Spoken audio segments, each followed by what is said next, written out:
देवी के आवास को खाली करवाओ। इसके अलावा और कोई एनडीए में मुद्दा नहीं बचा है क्या आप लोग? अरे अभी मतलब कि 48 बीघा 53 कट्ठा जमीन से संतुष्टि नहीं है पटना में।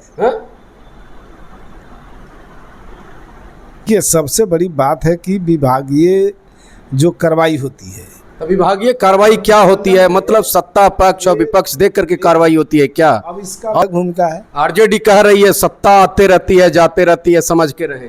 देखिए, सबसे पहली बात ये है कि जब मौका था सत्ता अच्छा चलाना चाहिए, अच्छा काम करना हूँ कि कोई काहू मगन ना कोई काहू मगन।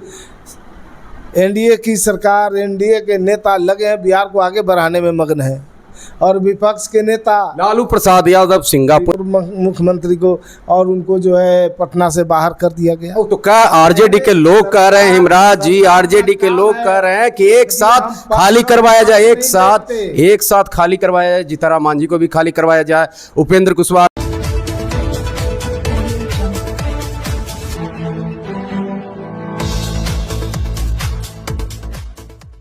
देखिए, हमारे साथ बातचीत करने के लिए हिमराज राम जी हैं। सर, कैसे देख रहे हैं? 10 सर्कुलर रोड खाली कराने का आदेश हुआ है, नोटिस मिला है राबड़ी देवी के आवास को लेकर के। ये तो एक प्रक्रिया है, कानून की प्रक्रिया है।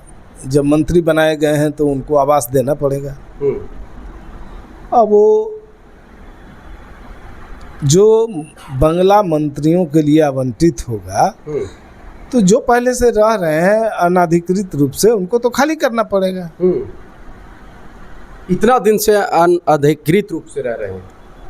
अरे अब तक अलॉट हो गया बंगला, और जिस माननीय मंत्री के नाम अलॉट हुआ है तो अब तो उन्हें वहां स्थापित करना पड़ेगा। आरजेडी कह रही है कि आप लोग के पास कोई मुद्दा नहीं है, मुद्दा सिर्फ यही बचा है कि लालू प्रसाद यादव को आवास को खाली करवाओ, राबड़ी देवी के आवास को खाली करवाओ। इसके अलावा और कोई एनडीए में मुद्दा नहीं बचा है क्या आप लोग के पास? अरे अभी मतलब कि 48 बीघा 53 कट्ठा जमीन से संतुष्टि नहीं है पटना में।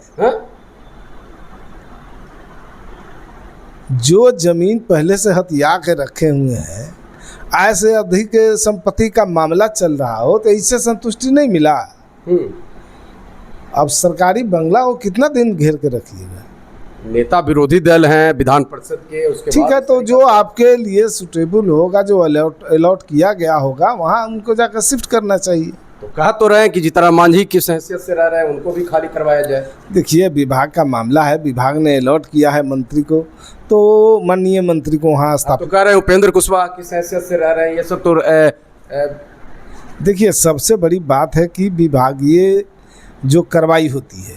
तो विभागीय कार्रवाई क्या होती है? मतलब सत्ता पक्ष और विपक्ष देख करके कार्रवाई होती है क्या? अब इसका और ये विभाग को चलाता कौन है? अब कि अब विपक्ष के लोग सत्ता चलाएंगे कि विपक्ष अपनी भूमिका में रहेंगे? तो कहिए कि हाँ, अपनी भूमिका में रहेंगे। जो सत्ताधारी दल है वो अपनी भूमिका में रहते हैं।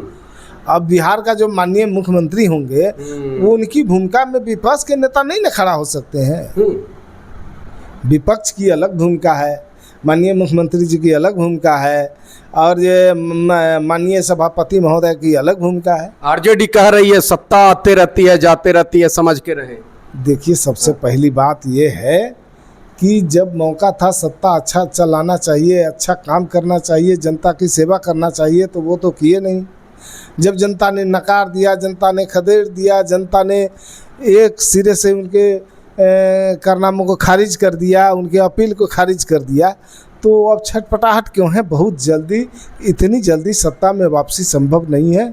बहुत दूर दूर तक देखने से इनके वापसी का कोई संकेत नहीं मिलता। अरे हिमराज जी की डरे हुए हैं आप लोग, लालू प्रसाद यादव की बढ़ती लोकप्रियता, तेजस्वी यादव की बढ़ती लोकप्रियता के कारण आप लोग डरे हुए हैं, इसीलिए बाहर करना चाहते हैं। लेकिन दिल से कैसे निकालिएगा? देखिए, जहाँ से उठाए थे नीतीश कुमार जी, नीतीश जी लालू जी को उठाए, आशीर्वाद खत्म हो गया था, फिर मतलब नीतीश जी लालू जी को उठाए थे क्या? जहाँ से 22 से उठाए थे, तो अब फिर चले गए उसी श्रेणी में। वो तो कह रहे हैं कि हम कमजोर हुए हैं, तो देखिए मजबूत होकर के क्या उखाड़ रहे हैं। अरे हम तो मजबूत हुए हैं, बिहार की जनता ने ताकत दिया है, बिहार की जनता ने पावर दिया कह है, रहे मौनी बाबा बने हुए हैं। ने भरोसा और विश्वास जताया है एनडीए के ऊपर, तब जाके एनडीए पूर्ण बहुमत में। कह रहे मौनी बाबा बने हुए हैं पूरी तरीका से। देखिए, हम काम में विश्वास करते हैं, एनडीए की सरकार कैसा आप काम में विश्वास करते हैं कि मौनी बाबा और बने कुछ हुए हैं? लोग अपना बात बनाने में मग्न रहते हैं। इसीलिए मैं कहता हूं कि कोई काहू मगन ना कोई काहू मगन। एनडीए की सरकार, एनडीए के नेता लगे हैं बिहार को आगे बढ़ाने में मग्न है, और विपक्ष के नेता लालू प्रसाद यादव सिंगापुर में इलाज करवाने निकले हैं, आप लोग नोटिस पे नोटिस भेज रहे हैं, समझ में नहीं आ रहा है। देखिए, जिन लोगों की आदत होती है अनावश्यक सवाल खड़ा करने का, वो लोग सवाल खड़ा करते रहेंगे, लेकिन इससे सरकार के सेहत आखिर इतना जल्दबाजी क्यों है? क्या सरकार अपना काम करती है, जल्दी में काम करती है, काम की रफ्तार तेज हो चुकी है। मतलब कि अब क्या हिमराज जी, अब आवासों से ही विकास होगा क्या? हर चीज पर देखिए, अब मंत्री को बंगला अलॉट हो गया तो मंत्री को बंगला नहीं। वो दो पूर्व मुख्यमंत्री हैं भाई, उनको इतना जल्दी देखिए, अब तो विभाग का मामला है, ध्यान हो के नीतीश कुमार को भी साइड लाइन अगर कर दिया जाएगा तो फिर विभाग ने कार्रवाई किया है, विभाग ने अलॉट किया है, विभाग कार्रवाई करेगा। नीतीश कुमार भी तो पूर्व मुख्यमंत्री हो चुके हैं ना। अरे तो जिसके लिए जो वैधानिक है वो तो होगा ही।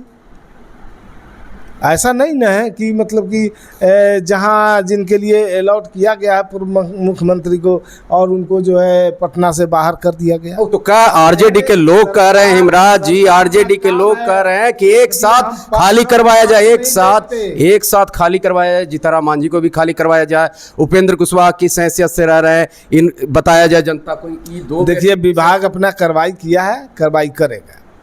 विभाग अपना कार्रवाई किया है, कार्रवाई करेगा। हिमराज राम जी हैं, हमारे तमाम सवालों को जवाब दिए। कमेंट बॉक्स में प्रतिक्रिया देना मत भूलिएगा।